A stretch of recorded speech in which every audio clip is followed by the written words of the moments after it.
हाँ, तो हमारे प्रिय छात्राओं, आप लोग कैसे हैं? हमें उम्मीद है कि आप लोग अच्छे ही होंगे और आपकी पढ़ाई अच्छी खासा से चलती होगी। चलिए, आज आ गए हम आपका कोऑपरेट करने।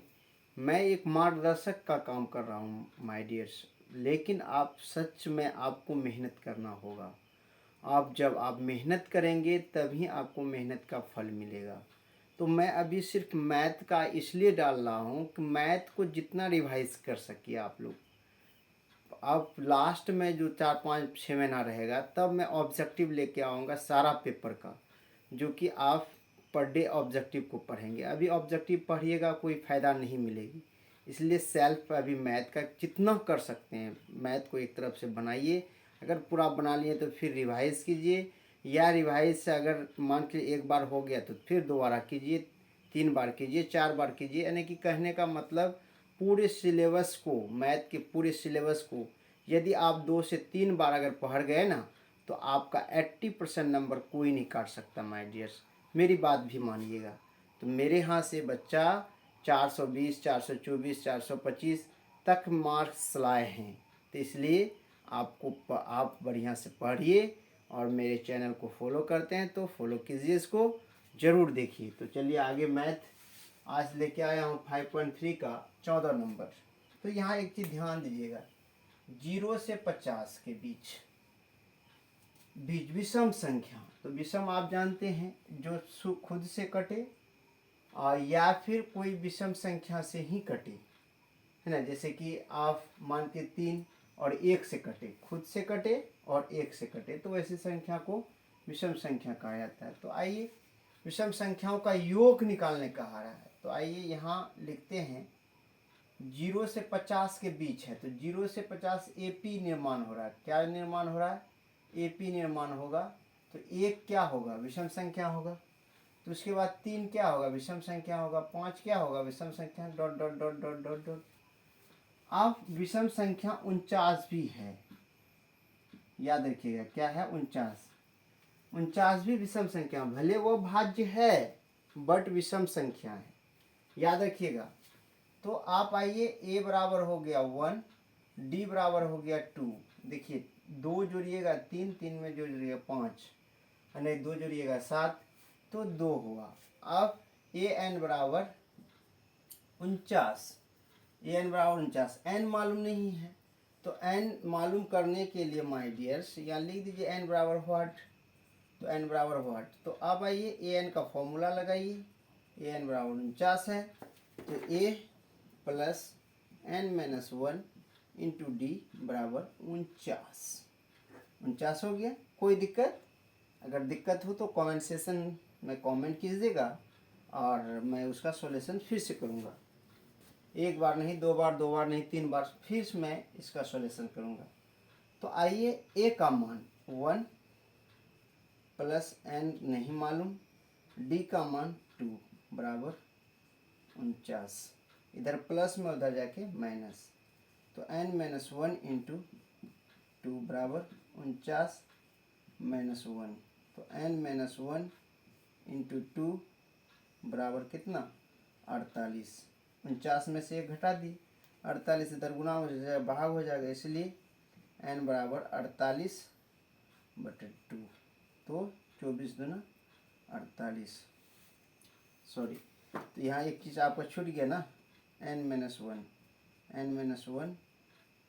इसलिए, तो इसलिए दिए यहाँ 2 गुना में उधर जाके भाग हो गया। तो आप n बराबर इधर माइनस में उधर जाके प्लस, तो 24 अब प्लस 1, तो बराबर हो गया 25। कितने पद हैं? 25। तो हमें क्या करना है? योग ज्ञात करना है। तो योग ज्ञात करने के लिए फॉर्मूला क्या होता है माय डियर्स? तो S N equal to n/2 cos 2a plus n-1 into D. n का मान निकला आपका 25/2 cos 2 इंटू a का मान 1 और प्लस 25 माइनस 1 इंटू 2, डी का मान 2। तो नहीं कट रहा, रहने दीजिए। 25/2 cos 2 × 1 2 प्लस 25 में से 1 घटाए 24 × 2।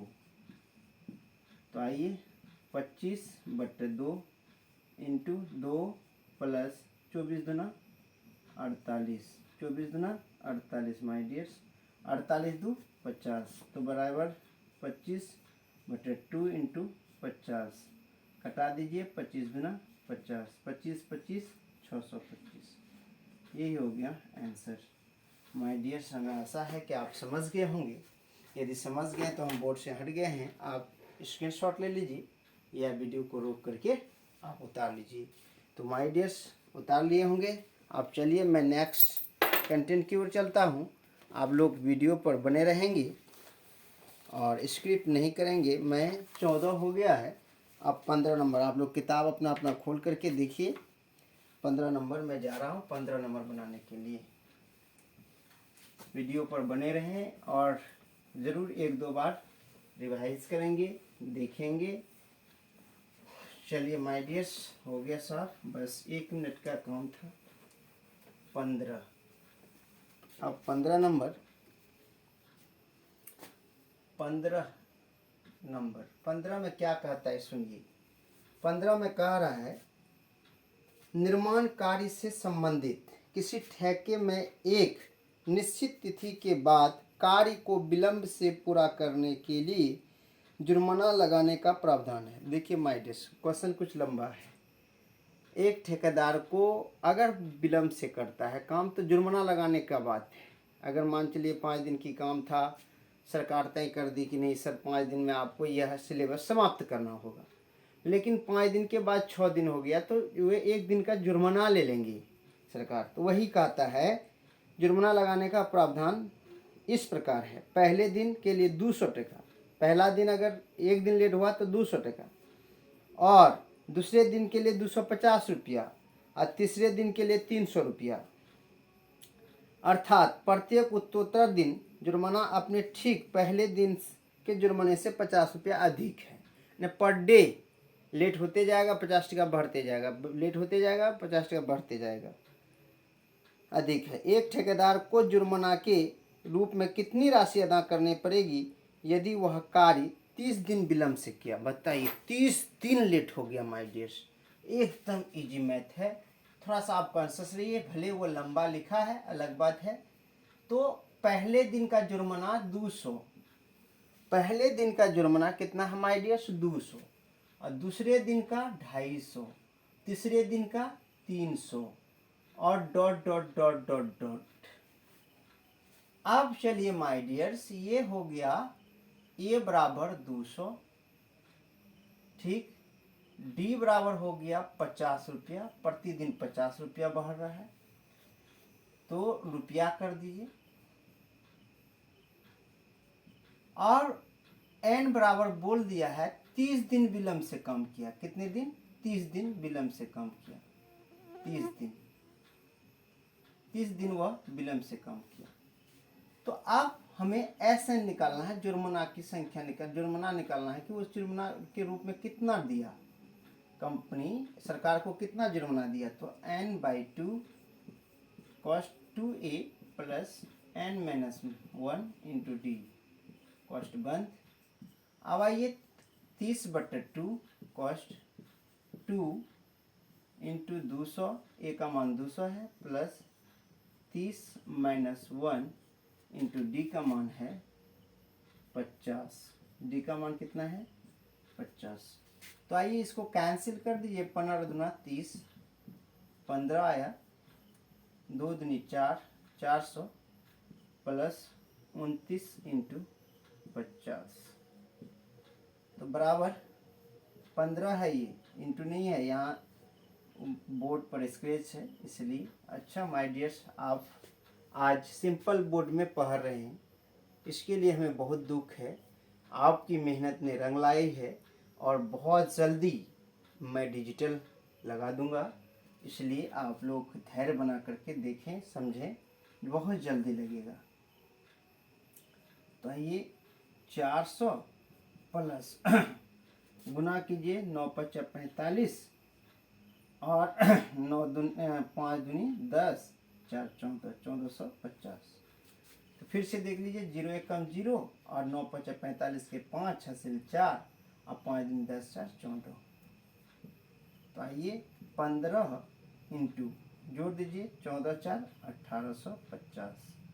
15 से गुना करेंगे 0 15 5 75 7 15 8 120 7 27 127 रहा कितना 12 15 कम 12 और 15 12 15 हो गया 27,750 रुपया उसे जुर्माना के रूप में देना पड़ा किसी भाई ठेकेदार को। तो हमें आशा है कि आप समझ गए होंगे। कंटेंट थोड़ा लंबा हो जाएगा, इसलिए 15 नंबर तक ही रहने दीजिए। 2 क्वेश्चन फिर नेक्स्ट कंटेंट में मैं दूंगा। और माय डियर्स, हमें आशा है कि आप लोग बढ़िया से समझ गए होंगे। यदि समझ गए हैं तो सर के लिए एक लाइक ज़रूर दीजिएगा, यही दक्षिणा के रूप में मैं मांग रहा हूँ। और मेरे चैनल पर आप नहीं हैं तो मेरा निवेदन है कि आप चैनल को सब्सक्राइब कर लें, बेल आइकन को ऑल कर लें। जो भी कंटेंट होगी वह सबसे पहले आपको ही मिलेगा माय डियर्स, वो आपको ही मिलेगा। और इसी के साथ मैं अपनी वाणी को विराम देता हूँ। जय हिंद, जय भारत।